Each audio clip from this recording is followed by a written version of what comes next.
இயேசு உங்களை நேசிக்கிறார். இந்த நாள் வேதாகம தியானத்திற்கு உங்களை அன்புடன் அழைக்கிறேன். உன் மனைவி உன் வீட்டோரங்களில் கனி தரும் திராட்சை கொடியைப் போல் இருப்பாள்.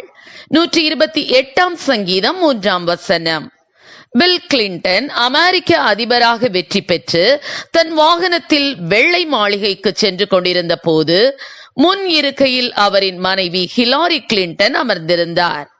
பில் கிளின்டன் பின் இருக்கையில் அமர்ந்திருந்தார். செல்லும் வழியில் வாகனத்திற்கு பெட்ரோல் போட வாகனம் ஒரு பெட்ரோல் பங்கில் நிறுத்தப்பட்டது.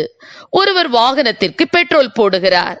பெட்ரோல் போட்டு முடித்தவுடன் பெட்ரோல் போட்ட ஊழியர் காரின் கண்ணாடியை தட்டி புன்னகையுடன் முன் இருக்கையில் அமர்ந்திருந்த ஹிலாரி கிளின்டனிடம் ஹவ் ஆர் யூ என்று கேட்டு ஹிலாரியும் ஐ எம் ஃபைன் என்று சொல்லி சில நிமிடங்கள் பேசினர்.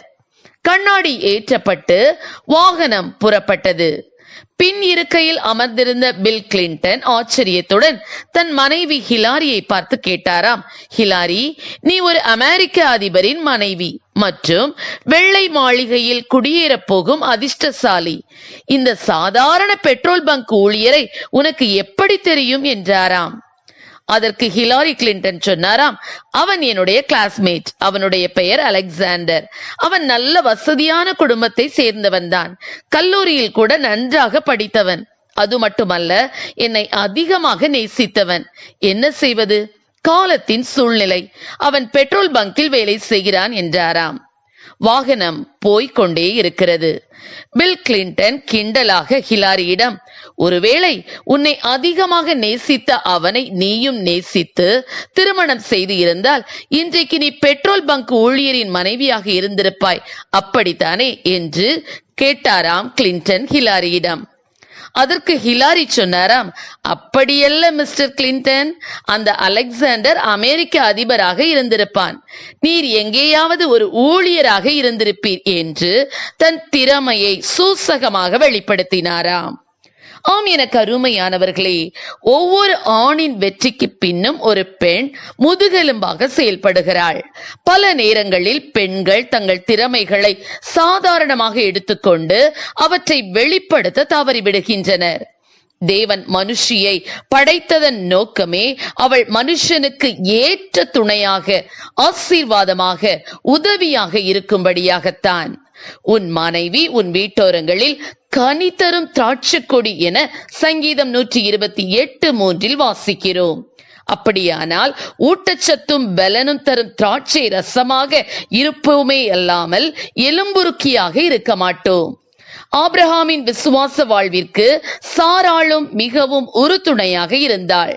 எப்போதெல்லாம் சாராளின் விசுவாசம் ஆட்டம் கண்டதோ அப்போதெல்லாம் ஆபிரகாமும் தடுமாறினார். ரோம பெண்மணி பிரிஸ்கில்லா யூதனான தனது கணவன் ஆக்கில்லாவுடன் இணைந்து செயல்பட தன்னை தியாக வாழ்வுக்கு ஒப்பு கொடுத்தவள். வேதத்தில் இவர்களுடைய பெயர்கள் 6 முறை வருகிறது. 3 முறை ஆக்கில்லா பிரிஸ்கில்லா எனவும் 3 முறை பிரிஸ்கில்லா ஆக்கில்லா எனவும் வருகிறது. எதை செய்தாலும், எங்கே இருந்து செய்தாலும் தேவ ஊழியத்தை இணைந்தே செய்த சுவிசேஷத்தின் பங்காளிகள் இவர்கள். ஆனால் மோசேயின் மனைவியாகிய சிப்போராள் ஒரு சிறந்த தலைவனின் மனைவி. ஆனால் தனது வாழ்வின் கடினமான பாதைகளில் தன் கணவனுடன் பாரத்தை பகிர்ந்து கொள்ள தயங்கியதால் அநேக ஆசீர்வாதங்களை இழந்தாள். தாவீதின் மனைவியாகிய மீகாள் கூட வனாந்திர பாதையில் தாவீதை பின்பற்றாததால் வாழ்வில் பல இன்னல்களை அடைய நேரிட்டது. ஆம் பிரியமான சகோதரிகளே, திருமண உடன்படிக்கையில் நாம் கூறியது போல வாழ்விலும் தாழ்விலும் சுகத்திலும் சுகவீனத்திலும் உயிர் உள்ள வரையிலும் நம் கணவனுக்கு உதவிக்கரம் நீட்டுவோம், ஒரு துணையாக இருப்போம். கர்த்தர் நம்மை ஆசீர்வதிப்பாராக. ஆமேன். ஜெபம். எங்களை அதிகமாக நேசித்து நடத்துகிற எங்கள் அருமையான தேவ பிதாவே, நன்றியோடு துதிக்கிறோம் அப்பா. ஒவ்வொரு கத்தா பெண்களை தங்கள் கணவனுக்கு அப்பா ஏற்ற துணையாக காணப்பட எஸ்அப்பா நீர் உதவி செய்வீராக. ரஜா ஸ்தோத்திரம் ஆண்டவரே. புத்தி புத்தியுள்ள ஸ்திரீகளாக ஆண்டவரே, குணசாலியான ஸ்திரீகளாக ஆண்டவரே காணப்படத்தக்கதாக தேவன் அப்பா ஸ்தோத்திரம் அவர்களுக்கு கிருபை கொடுக்க வேணுமா ஜெபிக்கிறோம் ஆண்டவரே. அப்பா தன் கணவனுடைய கத்தாவை கஷ்ட நேரங்களிலே அப்பா ஸ்தோத்திரம் ஆண்டவரே அவர்களோடு கத்தாவை ஸ்தோத்திரம் தோள் கொடுத்து தட்டி கொடுத்து அப்பா ஸ்தோத்திரம் முன்னேற்றத்தின் பாதையிலே கொண்டு செல்ல அப்படிப்பட்ட கிருபைகளை நீர் ஒவ்வொரு பெண்களுக்கும் கொடுப்பீராக. ஆசீர்வதியும். இயேசுவின் நாமத்திலே ஜெபிக்கிறோம் நல்ல பிதாவே, ஆமென்.